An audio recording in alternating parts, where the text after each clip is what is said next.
नमस्कार मंडळी. ई प्रसारण, इंटरनेट रेडिओ आणि प्रसार प्रकाशन पुणे या संयुक्त विद्यमाने इंडिक रूट या चॅनलवर आज आपण भेटणार आहोत डॉक्टर भारतीताई सुदामे यांना. आपल्या या कार्यक्रमात स्वागत असं. भारतीताईंना आज आपण एका वेगळ्याच विषयावरती त्यांच्याशी आज आपण बोलणार आहोत. परवा एका कार्यक्रमाला गेले होते आणि तिथे निवेदिका म्हणत होती व्यासपीठावर यावं, व्यासपीठावर हे करावं ते करावं. तेव्हापासून मला असा प्रश्न पडला होता, हे व्यासपीठ आपण सारखं ऐकतोय आणि खूप ठिकाणी ते असतं, पण या व्यासांबद्दल आपल्याला काही फारशी माहिती नाही. तर आज आपण भारतीताईंना मुद्दाम त्यासाठीच आपण इथे बोलवलं आहे, कारण आज आपण व्यासांबद्दल खूप काही जाणून घेणार आहोत. व्यास म्हटल्यानंतर डोळ्यासमोर काय काय येतं? महाभारतकार व्यास, भागवत पुराणकार व्यास, वेदांचं संकलन करणारे व्यास आणि कितीतरी पुराणांची, कितीतरी गोष्टींची रचना करणारे आणि गणपतीलाही महाभारत लिहिताना त्याच्याबरोबरीने त्याला लिहायला सांगणारे, असं म्हणजे कितीतरी मोठी विद्वत्ता ज्यांच्याजवळ आहे असं हे व्यास.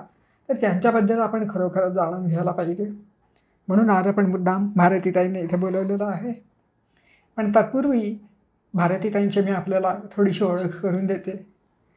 आपण एक PhD मिळवली की आपल्याला वाटतं की अरे वा, का आपण PhD मिळवली. भारतीताईंकडे 2 PhD, हिंदी आणि शिक्षणशास्त्र अशा 2 विषयांमध्ये त्यांच्याकडे 2 PhD आहेत. 2 डॉक्टरेट त्यांनी केलेले आहेत. त्या अतिशय उत्तम लेखिका आहेत. मराठी आणि हिंदी असं मिळून त्यांची जवळपास आत्तापर्यंत 30 पुस्तकं प्रकाशित झालेली आहेत. त्यांना वेगवेगळे पुरस्कार मिळालेले आहेत. यातील काही महत्त्वाचे म्हणजे ज्ञानयोगी, अध्यात्मश्री, सृजनश्री या अलंकरणाने त्यांना सन्मानित करण्यात आलं आहे. राज्य शासनाने साने गुरुजी पुरस्कार देऊन आपला गौरव केला आहे. परशुरामांवर लिहिलेल्या भृगुनंदन आणि स्वामी अपरांताचा या दोन्ही पुस्तकांना मराठी साहित्य परिषदेचा मृत्युंजय पुरस्कार प्राप्त झाला आहे. प्रणवीर या महाराणा प्रताप यांच्यावर लिहिलेल्या कादंबरीचा मेवाडच्या महाराजांच्या हस्ते उदयपूर येथे सन्मान झाला आहे. रजनी राय यांच्या चरित्र लेखनासाठी माजी पंतप्रधान अटल बिहारी वाजपेयी यांच्या निवासस्थानी त्यांचा सन्मान करण्यात आला आहे. सध्या श्री अरविंद आश्रम पांडेचेरी, श्री अरविंद प्रणीत तत्त्वज्ञानावर होणाऱ्या मराठी स्वाध्याय शिबिरांमध्ये त्या प्रमुख प्रवक्ता म्हणून कार्यरत आहेत. तर ही भारतीताईंची आपण ओळख करून घेतली. आता आपण प्रत्यक्ष व्यासांकडे वळूया. तर भारतीताई, महर्षी वेदव्यासांची प्रमुख ओळख म्हणजे ते महाभारतकार आहेत.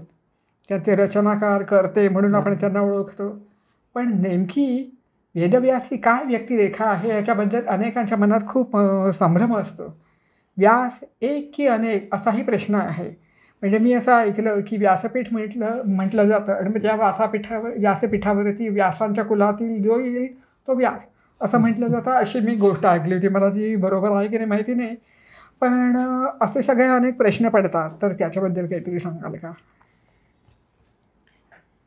वेदव्यास हे आपण जेव्हा एखादं नाव उच्चारतो तेव्हा आपल्या डोळ्यासमोर काहीतरी एक हे येतं की वेदव्यास, मग म्हणजे त्यांचं नाव वेद आणि व्यास आडनाव आहे की काय असं अनेकांना वाटलं की त्यांचं नाव वेद आहे आणि आडनाव व्यास आहे की काय. किंवा मग पुढे जाऊन कोणीतरी म्हटलं की कृष्णद्वैपायन हे त्यांचं नाव होतं. मग वेदव्यास हे काय आहे नेमकं? हे कोणतं व्यक्तिमत्व, कसलं व्यक्तिमत्व आहे? तर परंपरागत म्हणजे वंशपरंपरेने विचार केला तर वसिष्ठ ऋषींचे पुत्र शक्ती ऋषी, शक्ती ऋषींचे पराशर आणि पराशरांचे पुत्र व्यास, ज्यांना आपण व्यास म्हणून ओळखतो. त्यांचं नाव पैतृक नाव म्हटलं तर पाराशर्य असंच आहे.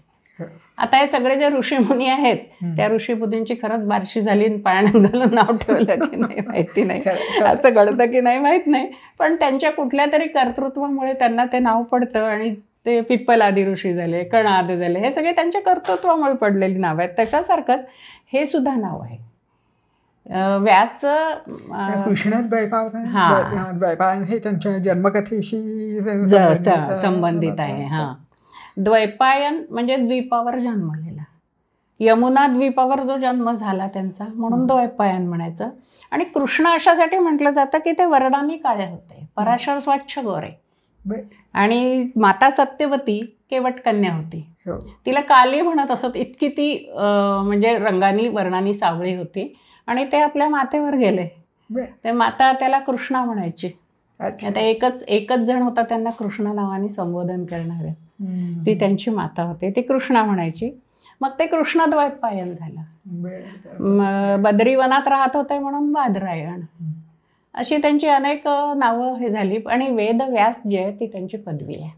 अच्छा. हां, ती त्या वेद संकलन करण्यामुळे, विभाजनामुळे. आता त्यातला व्यास शब्द महत्वाचा आहे. हा जो व्यास शब्द आहे ना, तो व्यास आपल्याला भूमितीमध्ये माहिती आहे, वर्तुळाचा व्यास. बरोबर. तर हाच अर्थ तिथे आहे की संपूर्ण ज्ञान जे एकत्रित आहे, पूर्णत्व आहे, संपूर्णत्व आहे, ते संपूर्णत्व सर्वसामान्य ज्ञानाचं संपूर्णत्व सर्वसामान्य व्यक्तीच्या सीमित ज्ञानाच्या कक्षेत येऊ शकत नाही.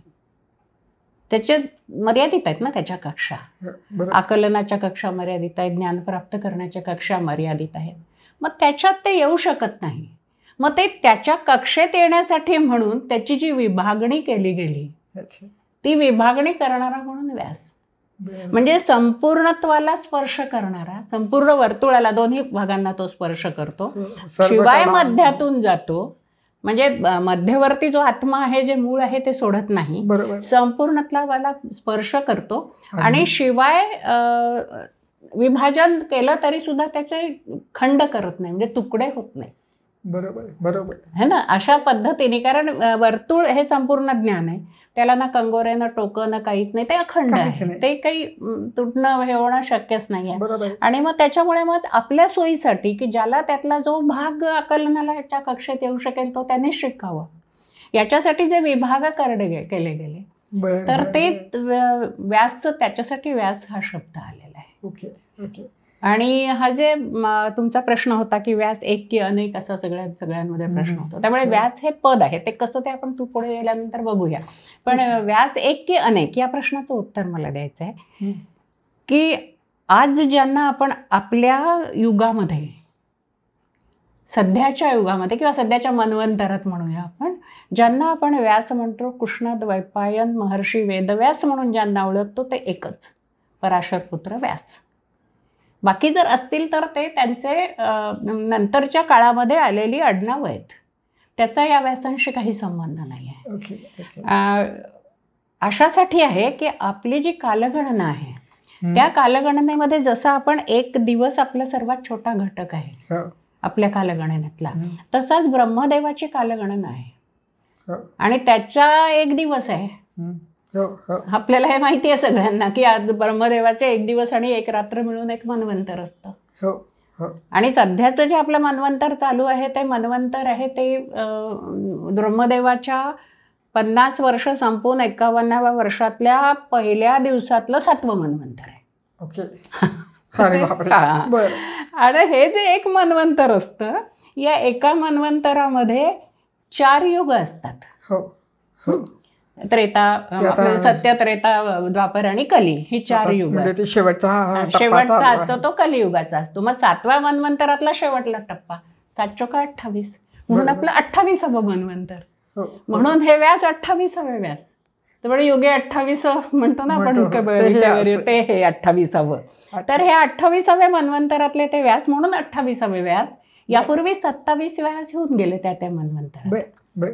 हे व्यास केव्हा होतात तर द्वापर आणि कली यांच्या संधी काळात. द्वापर युग समाप्त, तेव्हा त्यांची आवश्यकता असते. म्हणजे द्वापर युग संपत आलेला आहे, कलियुगाचा आरंभ होतोय आणि हा जो संधी काळ आहे, संघर्षाचा काळ आहे, अशा वेळेला समाजातली जी मूल्य ढासळलेली आहे, समाजाच्या रचना नष्ट होत चाललेल्या आहे, कारण की महाप्रलयाची वेळ आलेली आहे. मग अशा वेळेला या महाप्रलयाच्या आधी किंवा महाप्रलयानंतर जी 3 युगं लोटून गेलेली आहेत, सत्ययुगामध्ये फक्त ज्ञानयुग असतं, ज्ञानच निर्माण होतं. त्रेतायुगामध्ये कर्मच असतं नुसती, द्वापर युगामध्ये राजसी गुण येतात आणि मग हे सगळे मानवीय संबंध हे ते विस्कळीत होणं, नष्ट होणं, पुन्हा प्रस्थापित होणं हे सगळं होतं.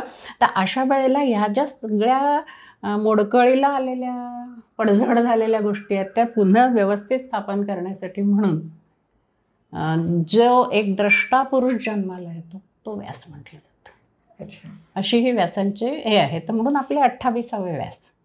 यापूर्वी 27 व्यास ते आता ह्याला येऊन गेले. यांच्या त्यांची प्रत्यक्ष नावं कोणती आहेत? देवी पुराणामध्ये ती दिलेली आहे. म्हणजे सूर्यव्यवस्था सूर्यापासून आहेत ती. हां, देवी पुराणामध्ये ती सगळी नावं सापडतात. तर त्याच्यापैकी सूर्य, मनुसावरणी वगैरे अशी वेगळी वेगळी नावं आहेत. ती आत्ताच्या मनूंची नावं आहेत ना? ती नाही. हे सांगायचं बरोबर की प्रत्येक मन्वंतरामध्ये जसे व्यास वेगळे असतात ना, तसे प्रत्येक मन्वंतराचा मनू वेगळा असतो. प्रत्येक मन्वंतराचे सप्तर्षी वेगळे असतात. प्रत्येक मन्वंतरामध्ये देव वेगळे असतात, इंद्राणी वेगळे असतात, अवतार वेगळे असतात. ते सगळे वेगळे वेगळे असतात. त्यामुळे ती मनूंची नावं जशी बदलत जातात तसं ते मन्वंतर त्याचं हे बदलत जातं त्या मन्वंतरात. तसं वेगळ्या वेगळ्या वेळेला वेगळे वेगळे व्यास आहेत. तर आपल्या 28व्या व्यासांच्या अगोदर जे व्यास आहेत ते अपांतरतमा नावाचे ऋषी, याच्या आधीचे जे होते असं त्यांच्या याचा संकल्पना आहे ती. पण मग आता कोणत्याही व्यक्तिमत्वाचा जर विचार करायचा असेल तर त्या व्यक्तीचं जन्म, बालपण त्याचाही आपण विचार करायला पाहिजे. अगदी बरोबर. तर महर्षी वेदव्यास यांच्या जन्माबद्दल आख्यायिका आहेच. हो. पण ती जी का माहिती उपलब्ध आहे ती आणि प्रत्यक्ष अभ्यासातून प्राप्त झालेली माहिती याच्यामध्ये साम्य, फरक असं काही आढळतं का? बरोबर आहे. पुराणांमध्ये किंवा आपण वेगळ्या वेगळ्या कथांमधनं ज्या आख्यायिका ऐकतो त्याच्यामध्ये आपल्याला सर्व परिचित असलेली आख्यायिका जी याची मत्स्यगंधा आणि पराशर यांच्यामुळे व्यासांचा जन्म झाला ही व्याख्यायिका आहे. तर ही गोष्ट खरी आहे की पराशर आणि मत्स्यगंधा, म्हणजे जिला आपण आज मत्स्यगंधा म्हणतो ती सत्यवती, युजनगंधा जी काय होती ती, तर त्यांच्या मिलनातून व्यासांचा जन्म झालेला आहे, या पुत्राचा जन्म झालेला आहे. पण त्याचं कारण फार वेगळं आहे. हां, वशिष्ठ ऋषींचे पुत्र आपण पाहिले शक्ती ऋषी, शक्ती ऋषींच्या नंतर पराशर. शक्ती ऋषींचा मृत्यू झाल्यानंतर असं झालं की सगळे पुत्र मारले गेले वशिष्ठांचे. त्यामुळे ते इतके शोकमग्न झाले की त्यांनी ठरवलं की आता कशाला जगून काय करू, म्हणून ते आत्महत्या करायला निघाले, वशिष्ठांसारखे ऋषी.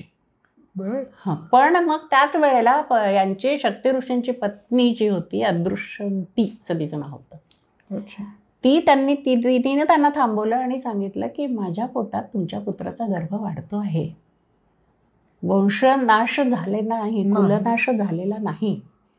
मग त्याच्यामुळे ते थांबले आणि मग पराशरांचा जन्म झाल्यानंतर आपल्या पुत्रासारखं त्याला वाढवलं त्यांनी आणि मग सगळं केंद्रित केलं पराशरांवर.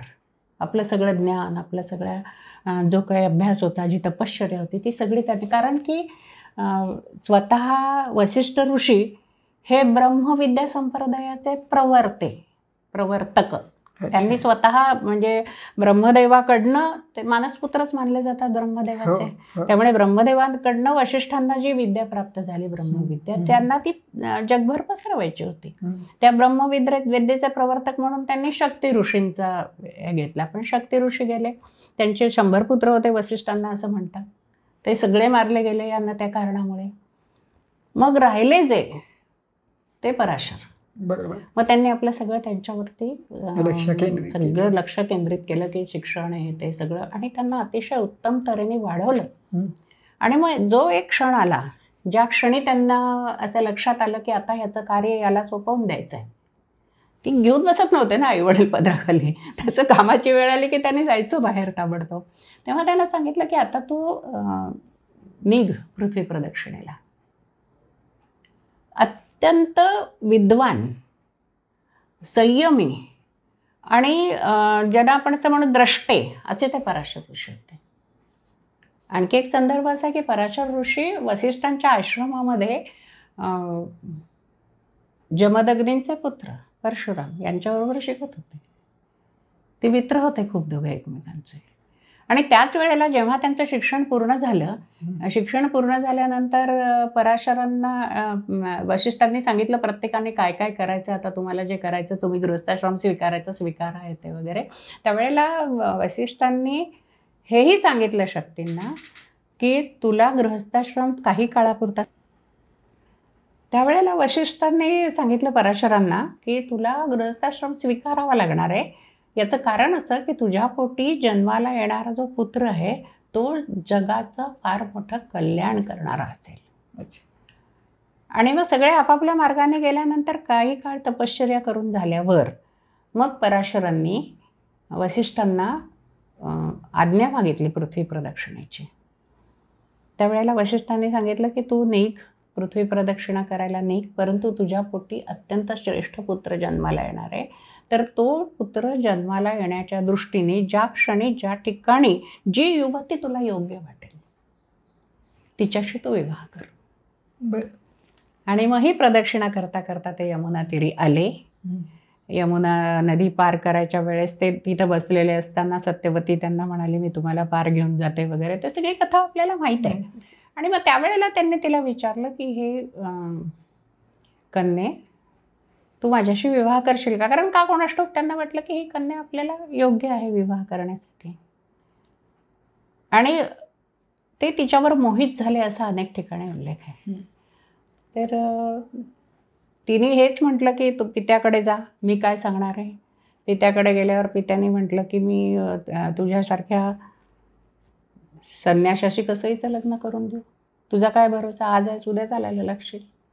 आणि ते झालंच होतं पुढे तसं, उद्या तू चालायला लागशील. तेव्हा त्यांनी स्पष्ट सांगितलं की हो मला फक्त पुत्रप्राप्तीपुरता तिच्याशी विवाह करायचा आहे, कारण की जो अत्यंत योग्य पुत्र मला होणार आहे, ज्याचा जन्म माझ्या होणार आहे, त्याला धारण करण्याची क्षमता हिच्यातच आहे. अच्छा.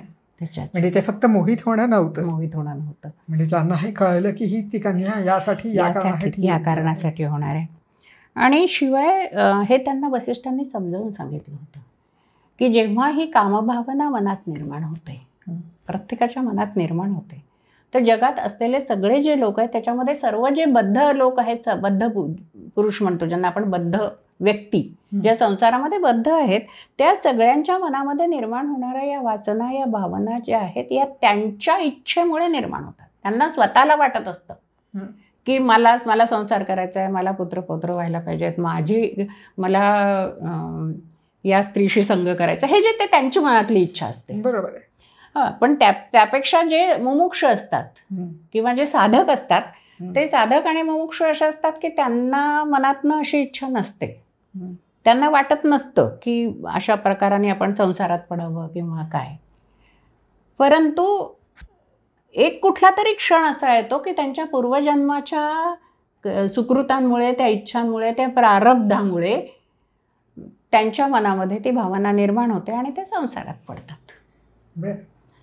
म्हणून पहिले जे सगळे सर्वसामान्य लोक आहेत त्यांचाच प्रपंचामध्ये त्यांनी पडणं, संसार म्हणण्यापेक्षा प्रपंच म्हणूया आपण, प्रपंचामध्ये त्यांनी पडणं हे इच्छा प्रारब्ध आहे. ओके. मुमुक्षी किंवा साधक लोकांनी प्रपंचामध्ये पडणं हे अनिच्छा प्रारब्ध आहे.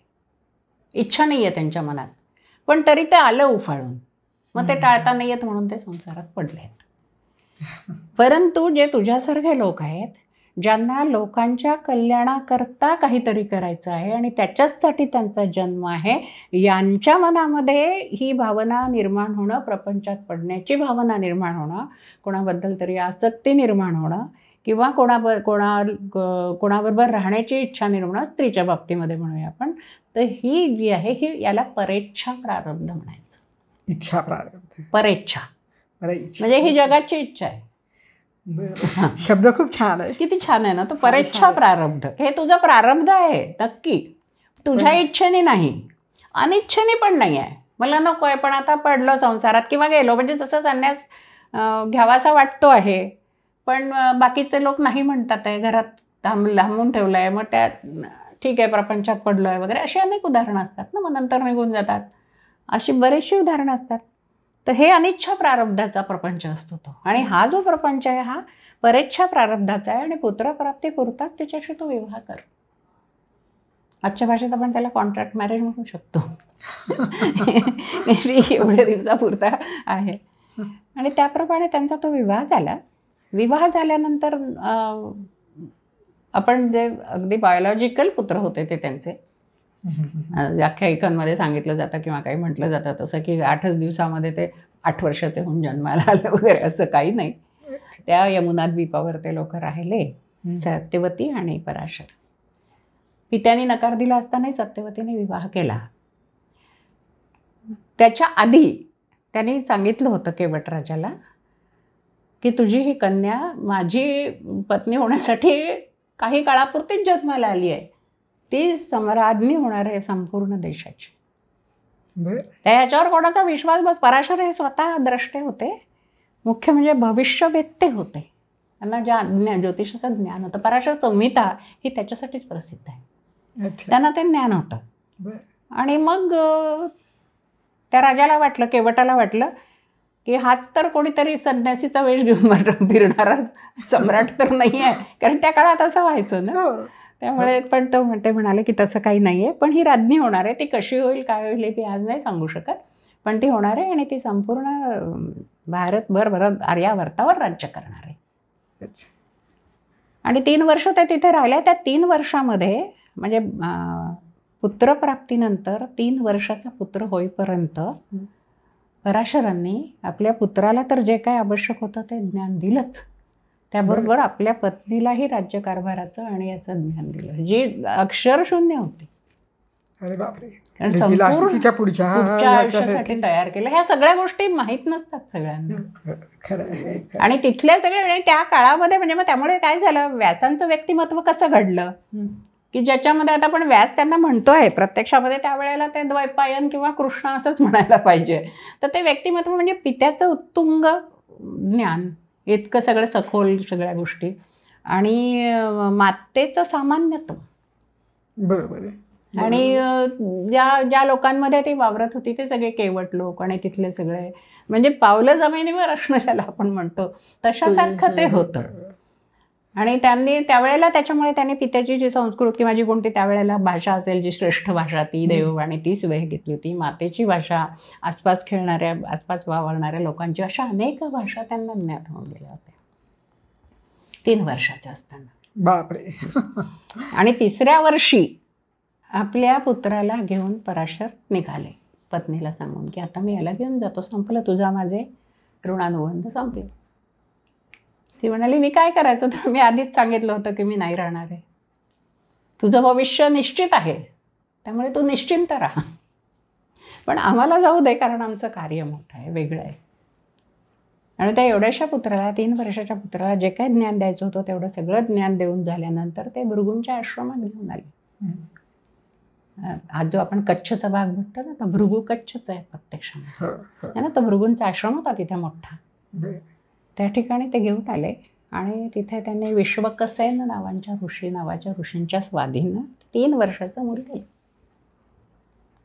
याला शक्य तितक्या लवकर, 3 वर्षी त्याला अनेक भाषा आणि प्रचंड ज्ञान प्राप्त होतं असा तो मुलगा. आणि याला शक्य तितक्या लवकर संपूर्ण वेदवाङ्मय आत्मसात करता आलं पाहिजे, ही जबाबदारी तुमची.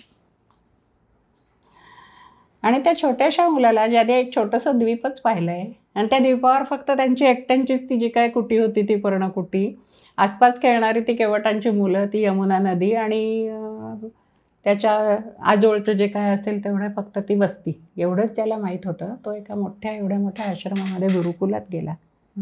त्यावेळेची गुरुकुलाची संकल्पना पण फार वेगळी होती. 10,000 विद्यार्थी एका ठिकाणी राहून शिकू शकतील, त्यांच्या जेवणा खाण्याची सगळ्याची व्यवस्था होऊ शकेल, अशी ती गुरुकुलाची संकल्पना, अशी ती जागा. आणि त्याच्या प्रमुखाला कुलपती म्हणायचं. बरं, आता तो एकच मनुष्य 10,000 विद्यार्थ्यांना वेगळ्या वेगळ्या वयाच्या तर शिकवू नाही शकणार. त्यामुळे साहजिकच अनेक ऋषी आले, अनेक वेगळ्या वेगळ्या शास्त्रातले निष्णात असे आचार्य आले. बरोबर.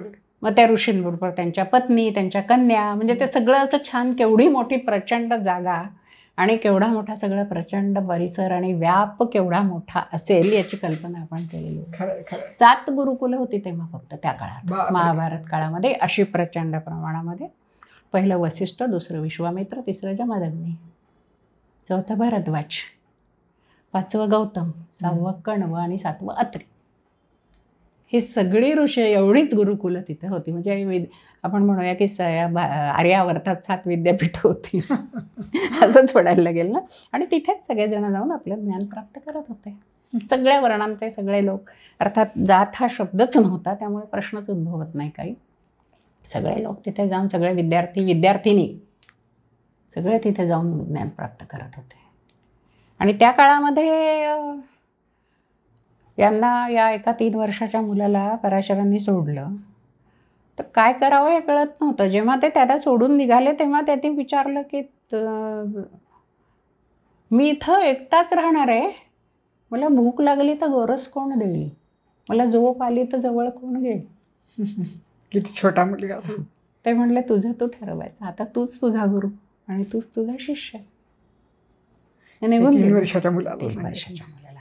आता 3 वर्षाच्या मध्ये गुरुपत्नी ज्या होत्या विश्वक्सेनच्या पत्नी, त्यांनाही मोठं वाईट वाटलं. त्यांनी जवळ घेतलं आणि त्यानं पतीला सांगितलं की याला अध्ययनाचा आग्रह करू नका, तो जेव्हा येईल तेव्हा येईल, खेळू द्या. आणि ते लहान मुलं आपलं बागडत राहिलं, फुलामागे, फुलपाखरांमागे, झाडांमागे. अशा कोणीतरी सांगितलं की समुद्र आहे. समुद्र म्हणजे काय हेही माहिती नव्हतं, फक्त यमुना नदी एवढीशी बघितलेली. मोठी झाडं वेगळी, फुलं पानं वेगळी, आकाश वेगळं, सगळं वेगळं ना तिथलं. काही दिवस 3-4-5 दिवस असं असेल. काही छोट्याशा हाताने आपली वस्त्र धुवायला सुद्धा थोडे दिवस आधी आईने शिकवलं होतं, कारण तिथे गेल्यावर कसं होईल म्हणून. तर त्या गुरुपत्नी खूप त्याला जवळ घ्यायच्या, मदत करायच्या. त्याच्या छोट्याशा हाताने जे होत नाही ते करायचं. पायात काटा रुतला असेल काढायचा, रात्री त्याच्या पायाला तूप चोळून द्यायचं, असं छान त्या हे करायच्या त्या. आणि मग एक दिवस अचानक त्याच्या लक्षात आलं की वडिलांनी आपल्याला सांगितलं की तुला जास्तीत जास्त अध्ययन पूर्ण करायचं आहे आणि ते लवकरात लवकर पूर्ण करायचं आहे. आणि म्हणून मग तो मुलगा आपल्या शिक्षकाकडे गेला आणि म्हटलं की मला आता पुढची व्यवस्था अभ्यास केला पाहिजे. ते म्हणले का, आता खेळायला कोणी नाही उरलं तर नाही, मला त्यांनी सांगितलेलं आठवलं आहे. आणि मग त्याच्यानंतरच्या 5 वर्षामध्ये म्हणजे 8 वर्षाचा होईपर्यंत त्या मुलाला सगळी शास्त्र ज्ञात झाली होती. कमाल. आणि 8व्या वर्षी उपनयन करून शिक्षणाला सुरुवात करतो, म्हणजे त्या काळात केली जात होती. त्या 8व्या वर्षी इतका की त्याचं समावर्तन झालं. बापरे. समावर्तन म्हणजे पदवीदान त्या काळातलं. आणि हे पराशरांना कळलं. त्यांनी माणसं खरोखरच लोकोत्तर असतात की इतक्या कमी वयात शिक्षण पूर्ण होऊन सगळं पुढे जाणं यासाठी काहीतरी पूर्वसंचित असतंच ते. आणि मग जेव्हा पराशर आले तिथे त्यांच्या समोरच हे सगळं झालं. पराशरांच्या लक्षात आलं की आता याचा अध्ययनाचा कालावधी समाप्त झाला असेल, आपण जाऊया. म्हणून ते आले, आपल्या पुत्राला आपल्याबरोबर समावर्तन झाल्यावर घेऊन निघाले. आणि जात असताना त्यांनी वाटेमध्ये हे सगळं समजावून सांगितलं की तुला हे इतकं लवकर शिक्षण पूर्ण करण्यासाठी मी का मागे लागलो आहे, तर तुला फार मोठं काम करायचं आहे. कोणतं काम करायचं आहे? तेव्हा ही कथा सांगितली की मागच्या मन्वंतरामध्ये अपांतरतमा नावाचे श्रेष्ठ ऋषी होते. त्यांनी संहितेचं विभाजन केलं होतं. तेव्हा वेद हा शब्द नव्हता, संहिता म्हणत असत. आणि त्याच्यामध्ये हे सगळे मंत्र जे आहे ते एकत्रित होते. अपांतरतमा ऋषींनी आपल्या बुद्धिमत्तेच्या साह्याने यांचं 3 विभागामध्ये विभाजन केलं होतं. ज्या काय ज्ञानाशी संबंधित ऋचा होत्या त्या सगळ्या ऋग्वेद म्हणून एका ठिकाणी ठेवल्या होत्या. यज्ञकर्माशी संबंधित होत्या त्या यजुर्वेद. आणि कला शाखेशी संबंधित होत्या त्या सगळ्या सामवेद, गायन वगैरे असं सगळं. असं त्यांनी ते वेगळं वेगळं केलं होतं. पण तो एकच ग्रंथ होता. बरोबर. एकच ग्रंथ, त्याला संहिता म्हणायचं. आणि ती संहिता सगळ्यांना पाठ असणं आवश्यक होतं, जे जायचे आश्रमामध्ये शिकायला. त्यांना संहितेचं ज्ञान असं ते म्हटलं जायचं. तर हे त्यांनी काम केलेलं आहे. परंतु हे कार्य त्यांच्या मनाप्रमाणे पूर्ण होण्यापूर्वीच त्यांना देह सोडावा लागला. आणि म्हणून आता हे त्यांचं राहिलेलं काम तुला पूर्ण करायचं आहे. एक संकल्पना त्याच्यामध्ये अशी होती, ती अशी सांगितली गेली की जेव्हा हे असे श्रेष्ठ लोक काहीतरी फार मोठं दिव्य काम करायला जातात, त्यावेळेला त्यांना जर लवकर त्यांचं कार्य पूर्ण होण्याच्या आधी देह सोडावा लागला तर ते सूक्ष्म रूपाने, सूक्ष्म देहाने एका वेगळ्या अवकाशात किंवा एका वेगळ्या जगात, लोकात म्हणूया आपण, राहतात. आणि मग जेव्हा केव्हा त्यांच्या योग्य असं शरीर म्हणजे माता पिता किंवा जे काय आहे असेल ते प्राप्त होतं, त्यावेळेला ते पुन्हा जन्म घेतात आणि ते काम पूर्ण करतात. म्हणून अपांतरतमा ऋषींचा पुनर्जन्म वेदव्यास असं मानलं जातं. असं एक त्याच्यामध्ये हे आहे. तर पराशरांनी मात्र तसं काही सांगितलं नाही. त्यांनी हेच सांगितलं की त्या ऋषींच्या जन्मस्थितीच्या वेळेला जी ग्रह योजना होती तीच तुझ्या जन्माच्या वेळेला आहे. त्याच्यामुळे त्यांचं राहिलेलं कार्य तुला पूर्ण करायचं. म्हणून मग ते वेदांचं विभाजन, आणि ते का करायचं हे सुद्धा पुढे पुढे आपल्याला लक्षात येईल की का करावं असं वाटलं. वेदांचं विभाजन केलं का केलं, 4 वेगळे वेगळे भाग का केले त्यांचे. पहिलं त्यांचं कार्य हेच आहे. आश्रमातून 8 वर्षाचा असल्या निघाल्यानंतर 5 वर्ष पित्याबरोबर जाऊन तपश्चर्या केली हिमालयात. तेव्हा तपश्चर्या म्हणजे काय हे माहिती नव्हतं, तप करायचं म्हणजे काय हे माहिती नव्हतं. हे सगळं त्यांनी शिकवलं आणि ती इतकी श्रेष्ठ तपश्चर्या झाली की ते तप संपता संपता त्यांना दूरश्रवण आणि दूरदर्शन या शक्ती प्राप्त झाल्या, ज्या सामान्यपणे तपस्येच्या शेवटी अंतिम स्थितीत ऋषीमुनींना प्राप्त होतात. त्यांना आधीच हे झालं. त्यांची योग्यता केवढी होती. 13व्या वर्षी. कमाल. आणि तेव्हाच हे सगळं त्यांनी सांगितलं. आणि मग आता तुझं काम सुरू करायचं तर कुठून सुरू करायचं? वसिष्ठांच्या आश्रमातून, कारण ते आपले पूर्वज आहेत, प्रपितामह. म्हणून ते सगळे तिथे पोहोचले. तिथून त्यांचं कार्य सुरू झालं प्रपितामहांचं. ही त्यांची माहिती. आता आपण थोडंसं बघितलं की व्यासांचं एकंदरीत बालपण, त्यांचा जन्म कशासाठी झाला वगैरे, पण वेदांचं संकलन हे करण्यासाठी ते प्रामुख्याने त्यांचं हे सगळं आतापर्यंतचं झालं. तर म्हणजे त्यांच्या आयुष्याचं ते सगळ्यात मोठं कार्य आहे. त्याच्याबद्दल काय आपल्याला सांगता येईल?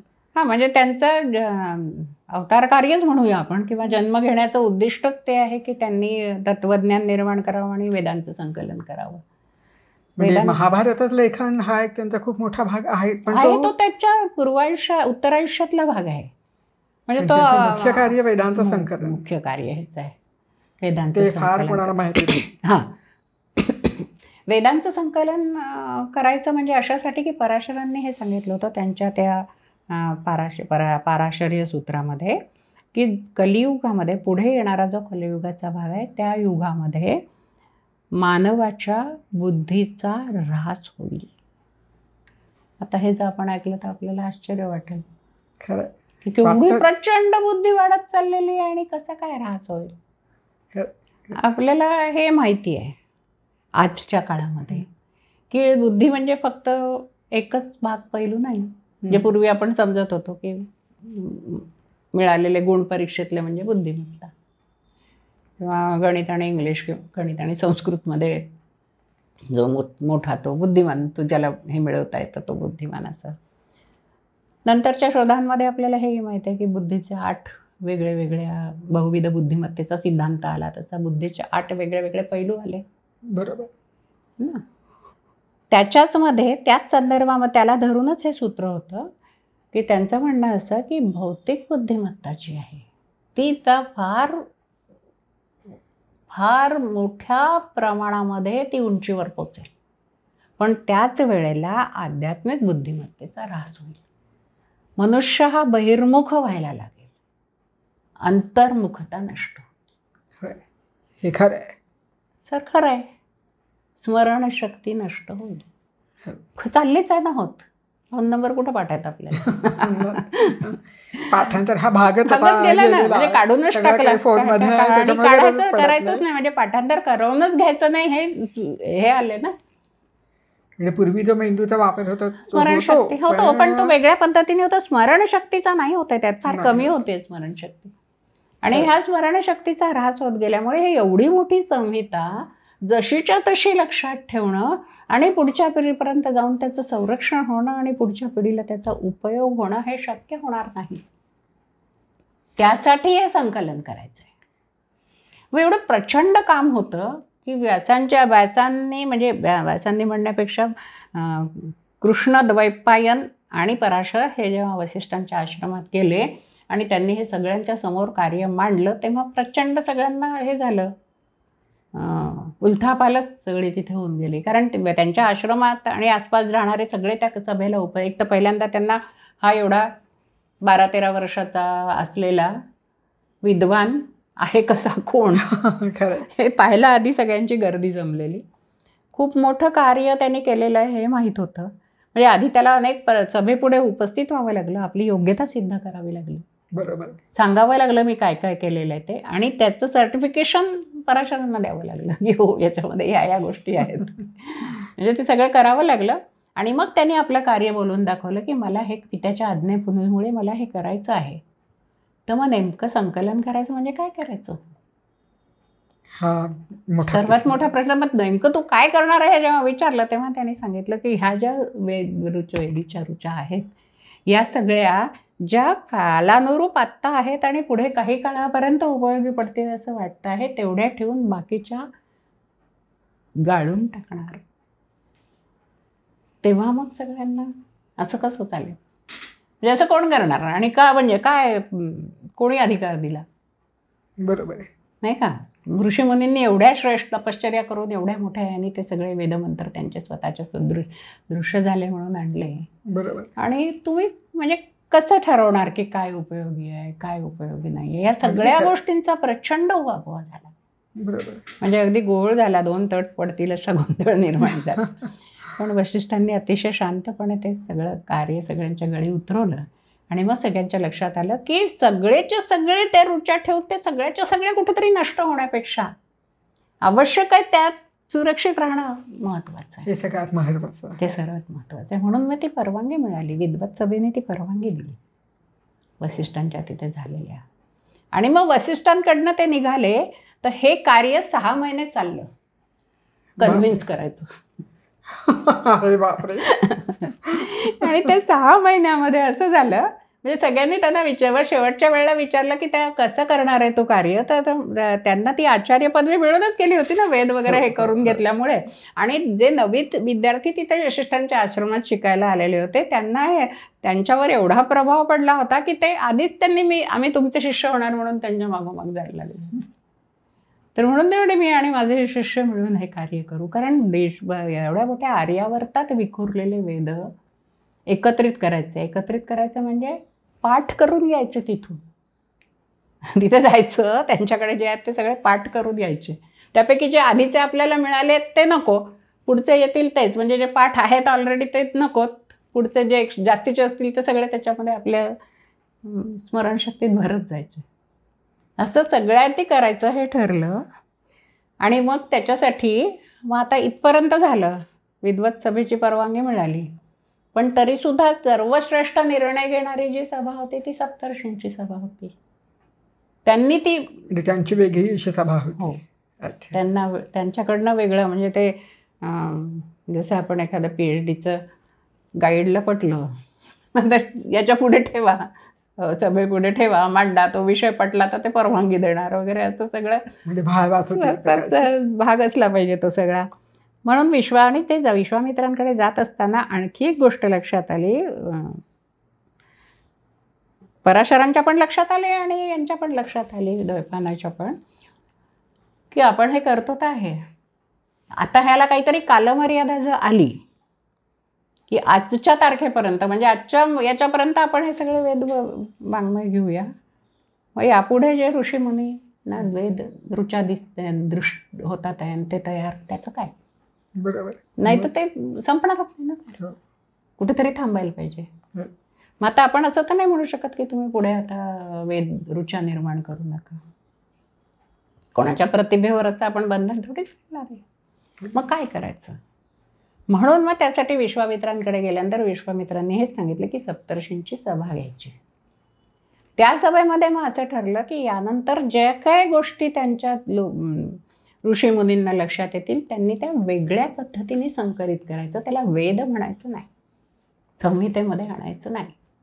मग हे संहितेमध्ये आणायचं नाही ठरल्यानंतर मग त्याला एक मर्यादा ठरली, जमदग्नींपर्यंत, पराशरांपर्यंत, इथपर्यंतच येईल, मग त्याच्या पुढचे नाही येणार त्याच्या.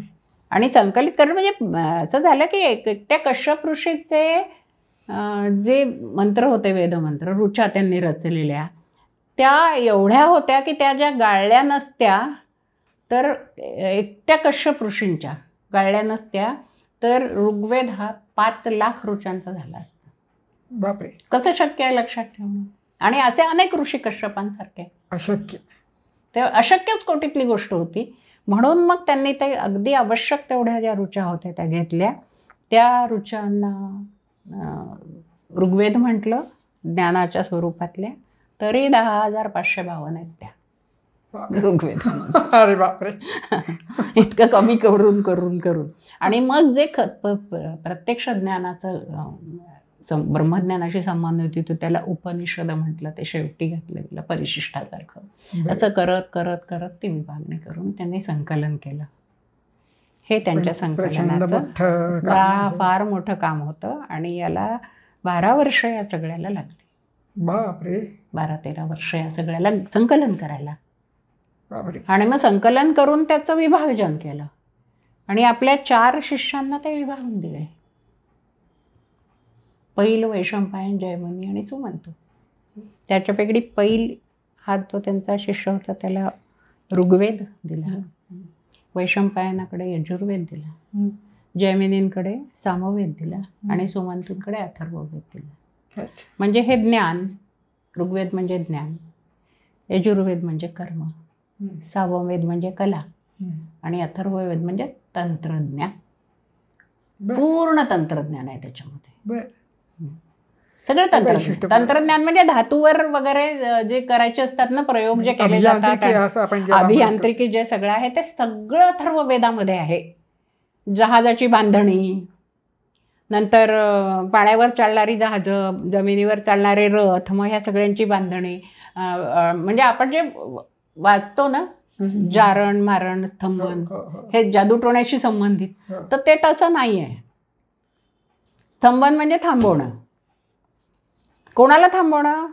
पारा हा धातू, तो पळतोय, त्याला कसं थांबवता येईल, त्याला स्तंभन म्हणायचं. अच्छा अच्छा अच्छा, बरोबर. वेगळ्या वेगळ्या धातूंवर केल्या जाणाऱ्या प्रक्रियांची ही नाव आहेत. यातुधान असाही शब्द आहे. हो हो हो, यातू म्हणजे विज्ञान. हो हो, म्हणजे सगळं संपूर्ण टेक्नॉलॉजी जी आहे ती अथर्ववेदामध्ये आहे. असे ते 4 भाग 4 लोकांना दिले गेले आणि मग त्याचं ते संकलन झालं. तरीही सर्वात महत्त्वाचं कार्य उरलं होतं ते म्हणजे यजुर्वेदामध्ये किंवा सामवेदामध्ये यज्ञकर्मासंबंधी ज्या गोष्टी लिहिलेल्या आहेत त्या नेमक्या काय आहेत, त्याचं स्पष्टीकरण काय.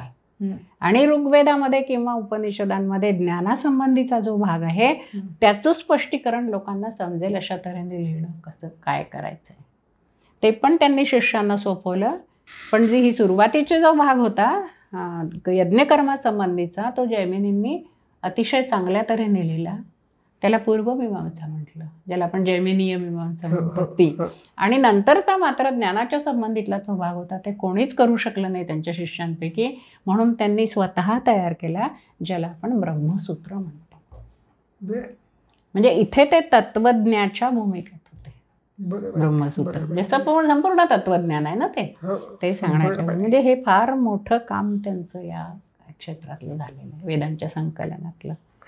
जे जमा करणं, सगळी प्रोसेस झाली ती, सगळं एकत्रित करायचं, मग त्याच्यानंतर त्याचं विषयावर विभागणी करायची, मग त्यातलं हवं असलेले ठेवले, नको असलेल्या काढलं, विश्लेषण, पृथक्करण वगैरे सगळं आणि मग शेवटी एडिटिंग. हा त्यातला सर्वात महत्त्वाचा भाग त्यातला आला आणि तो अशा तऱ्हेने आला त्याच्यामध्ये. तर हे असं हे त्यांचं महत्त्वाचं प्रचंड मोठं काम आहे सर्वात, म्हणून त्यांना वेदव्यास म्हटलं गेलं. आता जो व्यासपीठ आहे तिथे आपण पोचूया की हे सगळं त्यांचं काम करून झाल्यानंतर नैमिषारण्यामध्ये सप्तर्षींची आणि सगळे राजे तिथे आसपास जे होते सगळे ते राजे आणि सामान्य लोक ज्यांना त्याच्यामध्ये रस होता, रुची होती, ते सगळे लोक एकत्रपणे एका ठिकाणी जमले आणि व्यासांना त्यांच्या, व्यास म्हणण्यापेक्षा द्वैपायनाला त्याच्या सगळ्या शिष्यांसह तिथे बोलवलं गेलं. अशी मध्ये अशी पूर्ण अशी गोल अशी जागा आखली गेली. त्या जागेवर ते एक मंच उभारला गेला. तिथं त्यांना बसायला दिलं. त्याच्या बाजूला सगळे सप्तर्षी असे त्यांच्या त्यांच्या आसनाच्या ह्याच्याप्रमाणे सगळे बसलेले होते. बाकी सगळे राजे रजवाडे बाकी जे सगळे लोक होते ते सगळे आपल्या आपल्या याने बसलेले होते. आणि ते मध्ये तिथे असून त्यांना प्रत्येकाने सर्वप्रथम सप्तर्षींनी, मग आणखी कोणी आचार्य असतील त्यांनी, कोणी गुरुकुलाचे कुलपती असतील त्यांनी, आणखी जे जे तिथे उपस्थित होते त्यांनी त्यांच्या सगळ्या शंकांचं निरसन करून घेतलं.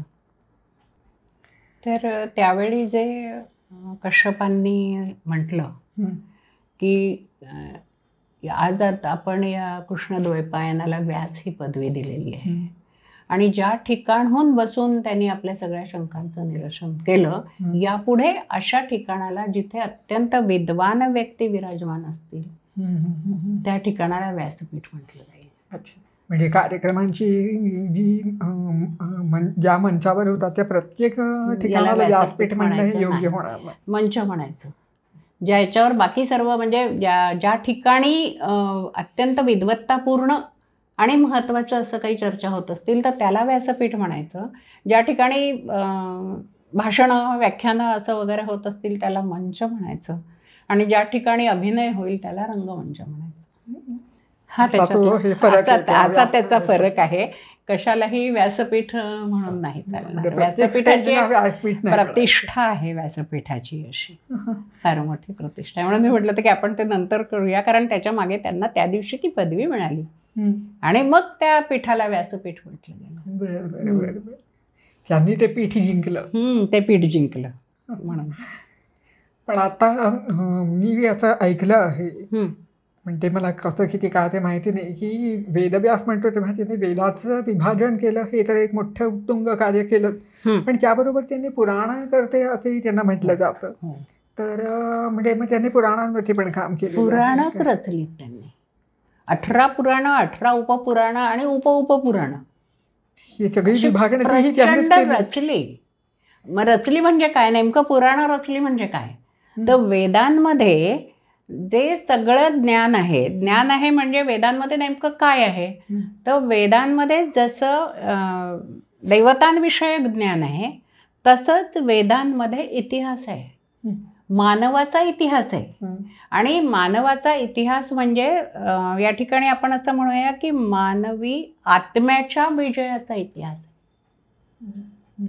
आणि तो जो इतिहास घडवणारे जे ज्या व्यक्ती होत्या किंवा जे राजे होते, जे प्रमुख देवता होत्या किंवा जे कोणी होते, इंद्रादी देवता वगैरे असं, तर त्या सगळ्यांच्या कथा त्याच्यात आहेत. आता व्यासांना असं वाटत होतं की हे तर कार्य झालं, पण हे शेवटी काय की सत्यवतीचा पुत्र, सर्वसामान्यांचा विचार मनात येणारच ना. त्यामुळे त्यांना हे वाटलं की हे ज्ञान हे सगळं उच्च विद्या प्राप्त करणाऱ्यांचं झालं, ज्यांना इथपर्यंत पोचता येत नाही त्यांचं काय. बरोबर आहे, त्यांना हे सगळं ज्ञान प्राप्त झालं पाहिजे. अगदी प्रश्न ना सगळ्यांपर्यंत. म्हणजे जो अगदी हाडाचा शिक्षक असतो त्याला वाटत असतं की मी जे शिकवतोय ते वर्गात बसलेल्या शेवटच्या मुलापर्यंत पोचलं पाहिजे, नाही तर काही अर्थच नाही त्याला.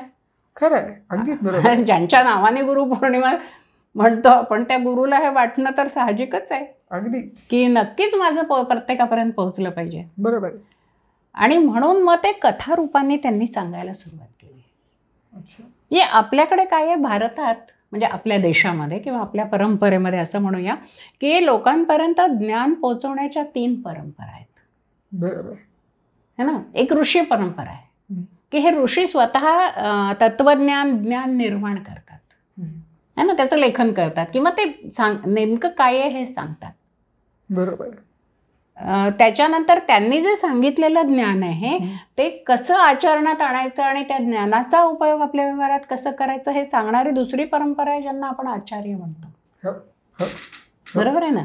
आता हे जे ऋषीमुनी आहेत, तत्वज्ञान निर्माण करणारे, हे जंगलात एकांतात राहणारे, तपस्या करणारे, एकटे राहणारे, त्यांच्यापर्यंत लोक नाही पोचत. बरोबर. त्यांचं जे साधन आहे तत्वज्ञान निर्माण करण्याचं किंवा जगण्याचं ज्ञान सांगण्याचं साधन आहे त्यांचं प्रज्ञा आहे. आणि ही खूप मोठी म्हणजे ऋतंभरा प्रज्ञेच्याही पलीकडे जाऊ शकणारी प्रज्ञा आहे ती. बरोबर. त्यामुळे सामान्य माणसापर्यंत ते नाही पोहोचू शकत. आणि मग हे जे ज्ञान आहे ते त्यांच्याकडनं घेतलेले जे आचार्य आहेत किंवा काही स्वतः ऋषी पण आचार्य आहेत, तर ते आचार्य हे ज्ञान लोकांपर्यंत पोहोचवण्याचा प्रयत्न करतात, बरं. है ना, प्रचार प्रसार करण्याचा प्रयत्न करतात.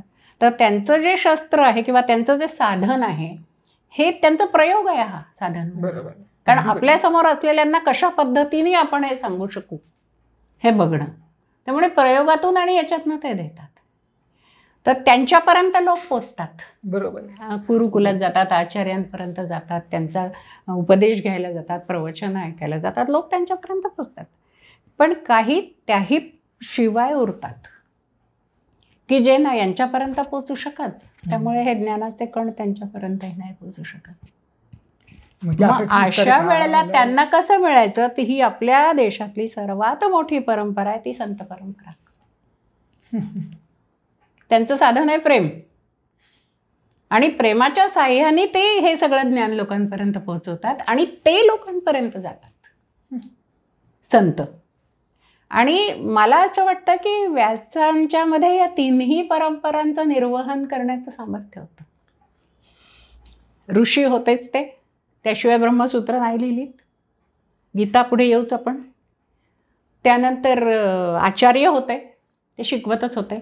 त्यांचे एवढे शिष्य आपल्याला माहिती आहेत सगळे. आणि संत होते अशासाठी की भक्ती ही त्यांनी सुरू केली भागवत पुराणातून. ते कथाकार झाले. त्यांनी पुराणांची नुसती रचनाच केली नाही, तर त्यांनी कथा व्यासांना कथाकारच म्हटलं जातं. कथा सांगितली त्यांनी.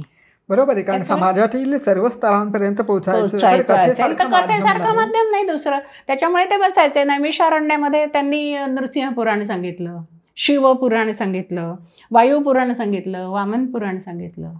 नंतर प्रयागच्या ठिकाणी जिथे कुठे यज्ञ असेल त्या ठिकाणी त्यांनी आणखी बाकीची पुराणं सांगितली, 1-2 पुराणं अशी. तर असं करत करत त्यांनी ती पुराणं सांगितली, लोकांनी ऐकून घेतली. आणि ती सगळी पुराणं, 18 पुराणं आणि 18 उपपुराणं ही सगळी त्यांनी लोकांसाठी सांगितली. ती कळकळ तळमळ जी आहे की समाजातल्या आपल्या देशातल्या प्रत्येक माणसाला ज्ञान प्राप्त करायचा जन्मसिद्ध अधिकार आहे. आणि तो प्राप्त मनुष्य म्हणून जन्माला आला आहे तर ज्ञान प्राप्त करण्याचा अधिकारच आहे. मग त्याला जे मार्ग झेपतात त्या मार्गाने ज्ञान न्यायचं ना त्याच्यापर्यंत. जसं विवेकानंदांनी म्हटलं होतं की मुलं शाळेत जाऊ शकत नसतील तर शाळा मुलांपर्यंत जायला पाहिजे. तशासारखं झालंय की ते स्वतः गेले, ते पुराणांचे जनक झाले. आणि त्यांनी ती पुराण, त्याच्यामुळे ती एवढी सगळी पुराणं त्यांना गाथांच्या माध्यमातून, त्यांना तर राजांची चरित्र आणि त्याच्या माध्यमातून त्यांच्या वागण्यातून व्यक्त होणारं ज्ञान, असं हे तत्वज्ञान त्यांच्यापर्यंत पोहोचलं होतं. पुढे पुढे त्या पुराणांच्या नुसताच कथा राहिल्या. मग त्या कथांमध्येही आणखी काय काय काय काय मिसळलं गेलं. मग त्याच्यामध्ये आता नाडनृत्य आलं, गायन आलं, काय वाटेल ते आलं. त्याचा आता आपण विचार न करणं बरं. म्हणजे ते जे पण मूळ पुराण जी कुठली होती त्याचा आपण इथे विचार करतोय. हे कारण व्यासांनी जे केलं त्याचा उद्देश होता. तुमच्याकडनं ऐकताना की ज्ञान हे फक्त विद्वज्जनांपर्यंत न राहता सर्वसामान्य लोकांपर्यंत जाण्याची आवश्यकता ही फार पहिल्यापासून, अनादी काळापासून ती सगळ्यांना जाणवत आलेली आहे. ज्यांना समाजाबद्दल काही कळकळ आहे त्यांना नक्कीच हे जाणवणार आहे की सगळ्यांपर्यंत पोहोचायला पाहिजे. आणि जे ज्याला जे रुचेल त्या पद्धतीने पोचायला हवं ना. प्रत्येकाचीच काही बौद्धिक क्षमता जसंच्या तसं तत्वज्ञान कूर ज्याला आपण म्हणतो फिलॉसॉफी ते घेण्याची नसते. सगळेच्या सगळे एकदम असा निर्गुण विचार नाही करू शकत. बरोबर आहे नाही का. बरोबर. ऍब्स्ट्रॅक्ट थिंकिंग ज्याला आपण म्हणतो ते प्रत्येकाचं नसतं. बरोबर. म्हणून मग सगुणाकडून जायचंय असं झालं ना ते. म्हणून मग त्यांनी अनेक पुराणांची, म्हणजे व्यासांच्या सगळ्या गुणांमध्ये मला हा त्यांचा गुण सगळ्यात जास्त आवडला. आणि तो त्यांच्या आईकडनं आला असं आपण म्हणूया. कारण तिला वाटायचं ना लहान असताना की माझा मुलगा एवढ्या सगळ्या भाषा शिकतोय तर हे जे आसपास सगळे राहत केवटांची मुलं आहेत या सगळ्यांना तुम्ही शिकवा. आणि त्यांनी म्हणजे तिच्या वडिलांनी जो प्रश्न उपस्थित केला होता की तुझ्या उदरनिर्वाहाचं काय तुमच्या, तेव्हा ती म्हणाली होती की माझा उदरनिर्वाह मी जाणते कारण मी स्वतःच नाव वल्लवून हे करते म्हणून. पण त्यानंतर तिला असं वाटलं की यांना जे येत आहे ज्ञान ते माझ्या आसपासच्या मुलांना मिळायला पाहिजे. त्यासाठी त्यांनी त्यांना केवटांना आणि त्यांच्या मुलांना शिकवायला सांगितलं. आपोआप उदरनिर्वाहाची सोय झाली. काही काही न मागता लोकांनी त्यांचे सगळे म्हणजे योगक्षेम चालवला. तर ही जी तिची भावना होती तीच भावना यांच्या मनामध्ये असणार आहे. बरोबर. म्हणून त्यांनी ते शेवटच्या व्यक्तीपर्यंत ते न्यावं. ज्ञान हा त्यांचा महत्वाचा भाग झाला. म्हणून पुराणांची रचना केली. पुराणं नव्हती असं नाही, म्हणजे या कथा सगळ्या होत्या, फक्त त्या त्यांनी मुख्यतः त्यांनी कुठल्या पुराणांवरती काम केलं किंवा असं काही हे अपेक्षित आहे का? पुराणं तर त्यांनी सगळ्या त्याच्यामध्ये लिहिली, पण त्यांचं देवी पुराण आणि भागवत पुराण हे जास्ती, भागवत सर्वात जास्ती, भागवत पुराण हे सर्वात जास्ती आणि सर्वात शेवटी लिहिले. म्हणजे भागवत पुराण लिहून झाल्यानंतर त्यांनी पुराण लेखन म्हणजे लेखनच लेखणी थांबली आहे त्यांची. भागवत पुराण लिहून झाल्यानंतर त्यांनी लेखन थांबवलं. आणि ते खूप उत्तर आयुष्यातलं हे खूप उशिराच आहे. नंतरचं आहे, महाभारताच्याही नंतरचं. म्हणजे ह्या सगळ्या गोष्टी आपण हळूहळू त्याच्याकडे जाऊ की ते केव्हा कसं झालं. कारण व्यास म्हटल्यानंतर महाभारत हे आपण त्यांच्यापासून दूर करू शकतो. अगदीच खरं. महाभारत इतिहासकार म्हणून ते ठरले होते महाभारतामध्ये. बरोबर. म्हणजे आता तुम्ही म्हणाला तसं महाभारताच्या लेखनामुळे व्यास हे पहिले इतिहासकार ठरले. पण मग त्याच्यातच भगवद्गीतेचा समावेश आहे, त्याच्यामुळे ते तत्पज्ञ पण ठरतात. पण तोही त्यांचा अभ्यास आपण आता बघितलेला आहे. पण गीता आणि महाभारत यांचा नेमका एकमेकांमध्ये समावेश कसा झाला आणि संपूर्ण गीता जर कुरुक्षेत्रावरती भगवान श्रीकृष्णांनी सांगितली आहे असं आपण वाचतो, म्हणजे व्यासाने सांगितलं आहे, तर मग ती व्यासाने केव्हा कशी लिहून घेतली, ती त्याचे काही संदर्भ आहेत का, म्हणजे ती मुळात ती तिथे गेली कशी? ते खूप मोठी छान गोष्ट आहे त्याची. म्हणजे असं नाही होऊ शकत ना की हे युद्धाला सज्ज आहेत सगळे, ते हातघोडे फुरफुरतात आहे, हाती चित्कारतात आहेत सगळे, आपली सैन्य बिन्य घेऊन आता केव्हा शिटी वाजते केव्हा आपण सुरू होतो अशासारखे ते सगळे अत्यंत यादी हे झालेले आहेत. आणि अशा वेळेला अर्जुन म्हणतोय कृष्णाला की मी नाही करू शकत आहे युद्ध.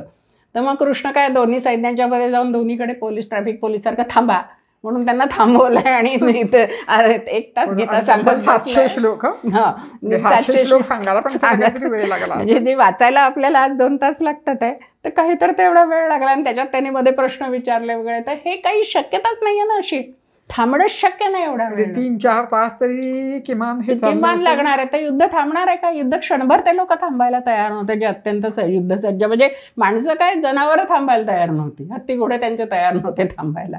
तर त्याच्यामुळे असं काही नाही झालेलं आहे. म्हणजे असं की ते थांबा सगळेजण, मी आता याला उपदेश करतोय, मग लागलीच व्यास आपलं भोजपत्र बोरू घेऊन आले की थांबा मी लिहून घेतो, असं नाही होऊ शकत ना. ही कल्पनाच काही होऊ शकत नाही आहे. प्रत्यक्षामध्ये काय आहे की हे कुरुक्षेत्रावर जे जीवनाचं तत्त्वज्ञान सांगितलं ते अर्जुनाला कृष्णाने सांगितलं आहे. कृष्ण महान तत्त्वज्ञ होता हे आपल्याला कुरुक्षेत्रावर कळलं. तोपर्यंत तो कृष्ण होता बाजरी वाजवणारा आणि गायींच्या मागे जाणारा. म्हणजे आपण एक किती विरोधाभास आहे पहा. कुरुक्षेत्र युद्धभूमी, संपूर्ण क्षत्रियांचा विनाश करायला त्या ठिकाणी सगळेजण सज्ज झालेले आहेत, मृत्यूसाठी उत्सुक झालेले आहेत. मृत्यूच्या दारामध्ये जीवन कसं असावं ह्याचं तत्त्वज्ञान जन्म घेत आहे ना. कुरुक्षेत्राने जे महायुद्ध दिलं त्या महायुद्ध भारतीय युद्धामध्ये 2 गोष्टींना जन्म दिला. पहिला म्हणजे भगवद्गीतेचं तत्त्वज्ञान, आणि दुसरा जन्म जो दिला त्या एका अद्वितीय गुरु शिष्याच्या जोडीला जन्म दिला. तोपर्यंत कृष्ण आणि अर्जुन भाऊ होते, मित्र होते, एकमेकांचे सखा होते, फार फार हा रथी आणि तो सारथी होता, एवढंच त्यांचं नातं होतं. पण जेव्हा हे सुरू झाले त्यावेळेला एकदम ते गुरु शिष्य झाले. आणि तोच तर सुद्धा इतका वेगळा आहे की हा भगवान गुरु आणि हा मानव शिष्य. आणि मानव म्हणजे हा मानवतेच्या सर्वोच्च पदावर असलेला, सर्व गुणांनी, म्हणजे मनुष्य म्हणून जेवढ्या कोणत्या आवश्यक क्षमता असतात त्या क्षमतेच्या कमाल मर्यादेपर्यंत पोहोचलेला अर्जुन. तो काही सर्वसामान्य नव्हता. नरनारायणातल्या जोडीतला तो नर होता आणि हा नारायण होता. त्याच्यामुळे त्या कुरुक्षेत्राने या एका अद्वितीय गुरु शिष्याच्या जोडीला सुद्धा जन्म दिला आहे. बरोबर आहे. आणि एवढ्या श्रेष्ठ अर्जुनाला 2-3 तास नाही लागत समजवायला. काही क्षणातच त्यांनी जे काय सांगायचं असेल ते काही क्षणातच ते सांगितलं गेलं. आणि मग नंतर त्याचा विस्तार झाला नाही, नंतरही विस्तार नाही झाला. त्याची छान कथा आहे. ते सगळं सांगितलं गेलं, युद्ध झालं, सगळं युद्ध, भारतीय युद्ध शमलं, युधिष्ठिराला भयंकर शोक झाला, त्या शोकातनं बाहेर काढायला खूप त्रास झाला वगैरे, खूप खूप गोष्टी झाल्या. आणि मग त्या सगळ्या गोष्टी झाल्यानंतर शेवटी कसं बसं बाबा पुता करून त्याला राज्यावर बसवलं. आणि मग आता पापक्षालना करता म्हणून काय करायचं तर अश्वमेध यज्ञ कर बाबा. मग तो अश्वमेध यज्ञ करून झाला. आता हे सगळं होईपर्यंत इतके दिवस तो कृष्ण त्यांच्याबरोबर होता. बरोबर. आता त्यालाही घरदार आहे ना बिचारायला, किती दिवस राहील शेवटी. आणि मग जेव्हा हे सगळं आटपलं युद्ध वगैरे, तेव्हा कृष्ण आणि अर्जुन आपल्या मित्रांसारखे इकडे तिकडे हिंडत होते. पुन्हा ते काही गुरु शिष्य राहिले नाही त्यावेळेला, मित्रांसारखे जात होते. असं म्हणजे महाभारतात वर्णन असं आहे की स्वर्गाच्या बगीच्यामध्ये इंद्रानी आपल्या अनुचरांसह राहावं किंवा देवांनी विहार करावा, तशासारखे हे दोघं देवोपम सुंदर तरुण विहार करत होते. आणि असंच होता ते हस्तिनापुराच्या बाहेर जाऊन इंद्रप्रस्थामध्ये गेले आणि मयसभेत गेले. अच्छा. मयसभेमध्ये अर्जुनाने कृष्णाला म्हटलं, आधी कृष्णाने अर्जुनाला म्हटलं की बाबा रे, मी आता खूप दिवस झाले तुमच्याबरोबर आहे, आता मला घरी जाऊ दे, द्वारकेला परत जायला हवं, तर तू परवानगी मिळवून दे दादांची. मी विचारलं तर ते नाही म्हणतील. तर अर्जुन जरा हे झाला, तो म्हणाला की ते तर सांगतो, पण एक छोटासा मला एक थोडीशी मदत हवी आहे की ते जे तू युद्धाच्या धुमश्चक्रीत मला आत्मज्ञान दिलंस ते मी आता विसरलो, ते मला पुन्हा सांग. आता कृष्ण मात्र चिडला की हे काय आहे, मी त्याच्यामध्ये जे आतून आलं उत्स्फूर्त हे सगळं ज्ञान तुला दिलं, हे असं मी पुन्हा कसं तुला सांगू शकणार आहे. बरोबर. काय शक्यच नाही आहे ते. पण तो म्हणाला की नाही, पण जे काय शक्य आहे ते तू मला सांग. तेव्हा तो कृष्ण म्हणाला ठीक आहे, मी तुला हे सगळं ज्ञान देतो, पण आता मात्र तू विसरू नकोस. आणि मग आता जर तुला त्याच्याबद्दल काही शंका असतील तू तेव्हा विचार. मग हा जो संवाद, आणि ह्या वेळेला नेमकं याच वेळेला व्यास गंगेच्या तीरी आपल्या त्या एका कुटीमध्ये गंगेच्या तीरी कुटीतनं निघून गंगेच्या पाण्यात अर्घ्य देत होते. आणि काहीतरी कुठेतरी घडतंय हे त्यांच्या लक्षात आलं, म्हणून त्यांनी दिव्यदृष्टीने पाहिलं तर ही दोघं जण हे सगळं संवाद चालू होता. मग त्यांनी तो ऐकला पूर्ण. गंगेच्या पत्रात उभा राहून जेवढा वेळ ते काय अर्धा तास, 1 तास, 2 तास चालला असेल तो संवाद ऐकला, तो स्मृतीमध्ये ग्रहण केला. कुटीमध्ये परत आले, आपल्या शिष्याला वैशंपायनाला बोलवलं आणि त्याला सांगितलं की मी जे तुला म्हटलं होतं की कृष्ण आणि अर्जुन या दोघांच्या गुरु शिष्यांच्या बद्दल जेव्हा एकदा बोललो होतो, तर यांचा एक गुरु शिष्य म्हणून संवाद आहे, तो मी सांगतो, तो लिहून घे. वैशंपायनाने ते सगळं लिहून घेतला. आणि तो लिहिलेला संवाद असं छोटंसं एक चोपडं ठेवून दिलं बाजूला. आता यानंतर 35-36 वर्ष यांनी राज्य केलं. 35-36 वर्ष राज्य केल्यानंतर कृष्ण यादवी झाली, सगळं झालं. हे स्वर्गाला गेले, सगळेजण तिकडे गेले. आणि मग जेव्हा ते सगळेजण निघून गेले तेव्हा व्यास उदास झाले. साहजिकच आहे, कारण त्यांचाच वंश होता ना पुढे गेलेला. उदास झाले आणि अत्यंत उदास त्याच्यात बसलेले असताना नारद मुनी आले तिथे. ते नेहमीप्रमाणे येतातच. ते खिन्न वदन बघून त्यांनी प्रश्न केला की काय झालं. ते म्हणले नाही, पोकळी निर्माण झाली आहे, काहीतरी मनात आहे, ते काय आहे मनामध्ये. तेव्हा ते म्हणाले की मी याला धृतराष्ट्राला सांगितलं होतं की तुझ्या पुत्रांचं शौर्य, त्यांची शौर्य कथा ही मी जगापर्यंत पोचवेन, 4ही दिशांमध्ये पोचवेन. तर मग नारद मुनी म्हणाले मग उशीर काय, लिहून काढ, तयार कर, त्याची तयारी कर, तुला जे म्हणायचं आहे ते. मग व्यासांनी आपल्या शिष्यांना बोलवलं आणि बद्रीनाथला त्यांचा जो आश्रम होता त्या आश्रमामध्ये, ज्या आज व्यास गुंफा म्हणून मानायला आपल्याला दाखवले जातं, त्या ठिकाणी आपल्या 4ही शिष्यांना बसवलं. शुकमुनी होते बरोबर, त्यांचा पुत्र शुकमुनी तिथे होते. आणि त्यांना सगळ्यांना हा इतिहास सांगितला, ज्याला त्यांनी जय नावाचा इतिहास म्हटलं. आणि मग प्रत्येकाने हा आपला तयार केला. यांनी सांगितलं पण तुम्ही आता म्हणाला धृतराष्ट्राला सांगितलं की मी तुझ्या पुत्रांचं हे देईल पण लिहिताना इतिहास धृतराष्ट्राचे पुत्र आहेत ना. नाही ना, पांडवांचं नाही, कौरवांच्यासाठी. कारण त्याला हेच वाईट वाटत होतं की माझ्या मुलांना काहीच मिळत नाही आहे, माझी मुलं एवढी पराक्रमी आहेत, कारण ती युद्धात हेच होणार आहे. म्हणजे हा एक प्रसंग मोठा छान आहे त्याच्यातला, की त्यांनी म्हटलं की आता युद्ध थांबवणंही शक्य नाही, काहीच शक्य नाही. यांनी माझं ऐकलं नाही मुलांनी, मी पण पुत्रप्रेमाने मोहित होऊन त्यांना जे खरं म्हणजे थांबवायला हवं होतं ते करू शकलो नाही आहे. पण आता सगळेजण हे हारल्यानंतर यांना पूर्णपणे विसरूनच जातील. म्हणून यांनी म्हटलं व्यासांनी की नाही, मी त्यांचं नाव राहील, अमर राहील याचा प्रयत्न करेन. म्हणून ते इतिहासात ते आलं. कारण पांडवांचा जय हा यांच्याशिवाय होऊच शकत नाही ना. त्यामुळे जय नावाचा इतिहास हा ग्रंथ त्यांनी तो त्यावेळेला त्याला म्हटलं आणि तो 24,000 श्लोकांचा झाला सामान्यपणे. आता हे सगळ्यांचं झाल्यानंतर या 4 शिष्यांना सांगितलं, त्यांनी तो सिद्ध केला आणि त्यापैकी वैशंपायनांचा त्यांना आवडला. तो म्हणाले की हे ठीक आहे, म्हणजे सत्याला जास्तीत जास्त जवळ आहे. प्रत्येकाने ऐकून लिहिलं आपल्या मनाने, सत्याला जास्त जवळ आहे तर हा ठेवायचा. बाकी तिघांचा त्यांनी नकार दिला. मग वैशंपायनांनी त्यावेळेला जेव्हा त्यांना हे मिळालं, अरे वा आपल्याला हे मिळालेलं आहे, म्हणजे आपल्याला हा इतिहास लिहायला मिळाला आहे, तर त्यांनी जाऊन व्यासांना म्हटलं की मागे जो आपण एक गुरु शिष्य संवाद लिहिला होता तो या ग्रंथात घालू का. अच्छा. तर व्यास म्हणाले का, तुला असं का वाटतंय. तर म्हणे याचं कारण असं की तो छोटासा आहे, कुठेतरी चाललं जाईल इकडे तिकडे, लोकांच्या लक्षात नाही राहणार, आणि ते महत्वाचं आहे सगळं. ही कथा होत राहील. कुठली यज्ञाच्या या कथांचा संदर्भ कुठे मिळतो आपल्याला. ह्याच्यातच मिळतो, महाभारतातच मिळतो. हां, तर हे सगळं कुठे कसं होतं, काय होईल, म्हणजे कसं ह्या कथा, कसं ही जी कथा सांगितली तुम्ही युद्धाची, ही यज्ञाच्या प्रसंगी आणखी कुठल्या तरी प्रसंगी लोक एकमेकांना सांगतील.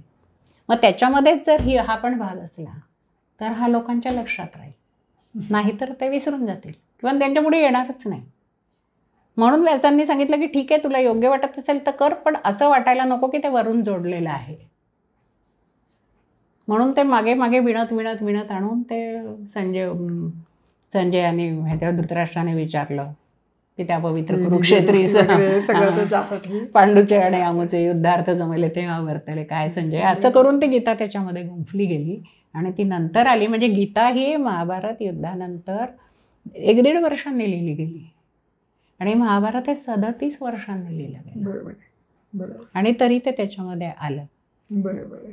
हा तो त्यातला महत्वाचा भाग आहे. म्हणजे अशा मजेशीर सांगायला वेळ नाही, इतक्या छान छान कथा सगळ्या याच्यामध्ये. तर अशा रीतीने महाभारत जय नावाचा इतिहास हा अशा वेगळ्या वेगळ्या पद्धतीने पूर्णत्वास आला. मग आता असंही आपण ऐकतो की व्यास हे सप्तचिरंजीवांपैकी एक आहे. बरोबर. तर चिरंजीवित्व म्हणजे नेमकं का आणि ते त्यात कसे समाविष्ट झाले.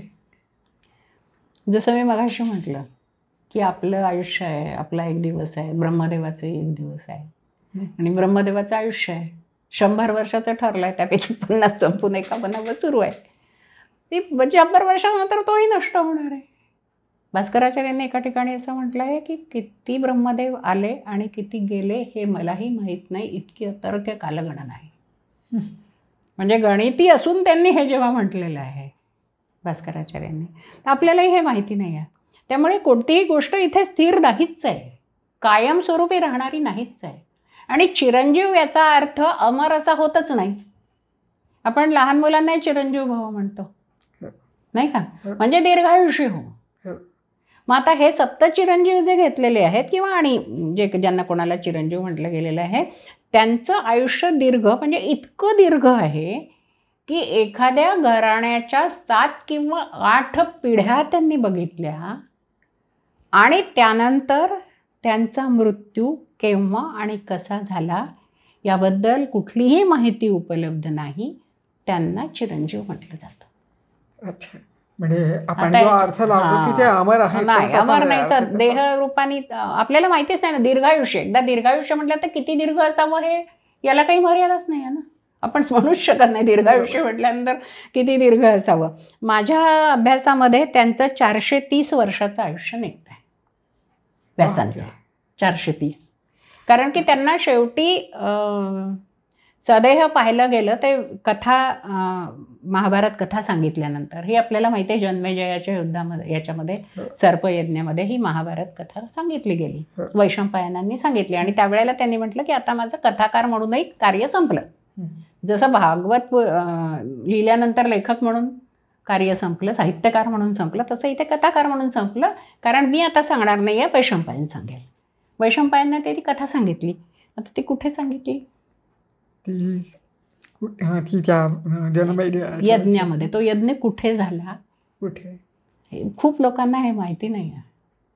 आणि आपलं इतकं दुर्दैव आहे की माहिती असलं तरी आपण त्याचं काय करून घेणार आहे, आता हा प्रश्न आहे. हा यज्ञ तक्षशिलेला झाला. बरं. हो, गांधारमध्ये. हो, म्हणजे आता पाकिस्तानात हो, आता पाकिस्तानात तक्षशिला नावाचं गाव आहे पाकिस्तानच्या नकाशावर. आणि तिथे आहेत त्या खाणाखुणा अजून. आम्हाला खूप वाईट वाटतं की आपल्या देशाचं विभाजन करताना कुठेच कोणाच्या डोक्यात नसेल आलं का की आपल्या महत्वाच्या हे तर येऊ द्या. रावळपिंडी जवळच आहे, काही खूप लांब नव्हतं. तर हा भाग आमचं धरोहर आहे, ते तर आमच्याकडे येऊ द्या. कोणालाच नसेल वाटलं का की आपलं उठलं नकाशावर रेख काढली, फाळणी केली. तक्षशिलेला त्यांनी तो जन्मेजयाचा सर्पयज्ञ जो झाला त्याचा आपल्याला त्या खोलात जाऊ नये, कारण तेही खूप कथा आहेत त्याच्यामध्ये. तर तो तक्षशिलेला जो यज्ञ झाला, सर्पयज्ञ, त्याच्यामध्ये व्यासांनी वैशंपायनांना सांगितलं की आता ही तुम्ही तू कथा सांग. ती सांगत असताना मग त्याच्यामध्ये प्रश्न विचारले मध्ये मध्ये जन्मेजयांनी, ते त्याच्यात समाविष्ट होत गेले. आणि मग हा जय नावाचा इतिहास भारत या नावाने मोठा झाला, कारण की तो पुष्कळ श्लोकांचा झाला. 24,000 श्लोकांवरनं खूप जास्ती झाला. आता मला नक्की श्लोकसंख्या आठवत नाही, पण बराच जास्ती झाला. आणि मग शौनकादी ऋषींनी नैमिषारण्यमध्ये पुन्हा हे जेव्हा सांगितलं त्यावेळेला त्याच्यामध्ये इतकी भर पडली की तो 1,00,000 श्लोकांचा झाला. कारण नंतर लोक प्रश्न विचारत गेले, हे उपकथानकं सांगत गेली. जसं तक्षशिला म्हटल्यावर त्यातल्या गोष्टी मी सांगायला सुरुवात केली की तक्षशिलेला कसे गेले, तर जसं ते वाढत जाईल तसं ते वाढत गेलं. आणि ते एका दृष्टीने काही बिघडलं नाही, कारण तो इतिहास तेवढा जतन होत गेला कथांमुळे, असं म्हणत तो हे झाला. आणि त्या वेळेला तक्षशिलेला ज्या ठिकाणी हा जो सर्पयज्ञाच्या वेळेला हे सांगितलं गेलं, त्यावेळेला शेवटचं व्यासांना सदेह पाहिलं गेलं. त्यानंतर ते जे तपश्चर्येला हिमालयात म्हणून निघून गेले, ते कुठे गेले, काय झालं त्यांचं पुढे, किती वर्ष पुढे राहिले, काही सांगता नाही आहेत. पण हे इथे मी जे ते टाईमलाईनवर टाकून काढलेलं आहे, तर इथे त्यांचं आयुष्य 430 वर्षांपर्यंत पोचत आहे. बापरे बापरे. हो, खरंच बापरे. आणि मग हे एवढं मोठं कर्तृत्व तर आहेच नाही, एवढे दिवस लागणारच आहे. आपल्याला साधं PhD करायला 7-7 वर्ष लागतात, 5 मध्ये होत नाही. त्या केवढं त्यांनी काम केलेलं आहे, एवढं मोठं काय म्हणायचं. पण काय म्हणजे ते प्रचंडच आहे सगळं. आणि असं इतकं असं आतून असं वाटतं की बापरे, हे किती सगळं आपल्यासाठी आहे ना, आपलं आहे, याचा खूप अभिमान वाटतो. हे सगळं आपलं आहे, आपण कुठेतरी त्यावेळेला किडामुंगी का होईना पण असू व्यासांच्या बरोबर, असं कुठेतरी आनंदही होतो त्याचा, एक प्रकारचा अभिमान वाटतो या सगळ्या गोष्टीचा. तर मंडळी, अशा रीतीने आपण महाभारताबद्दल आणि खरं म्हणजे व्यासांबद्दल आणि महाभारत तोंडात येतं, कारण महाभारत आणि व्यास हे अतूट नातं आहे, ते आपण आता बघितलं. तर अशा व्यासांबद्दल आपण आता बरंच काही जाणून घेतलं आणि खूप छान माहिती आपल्याला मिळाली. भारतीताईंना मनपूर्वक धन्यवाद देते. अरे, आणि आता कामच आहे हे लोकांपर्यंत पोहोचणं, ही माहिती सगळी. त्याच्यामुळे मलाच उलट इथे येऊन खूप छान वाटलं.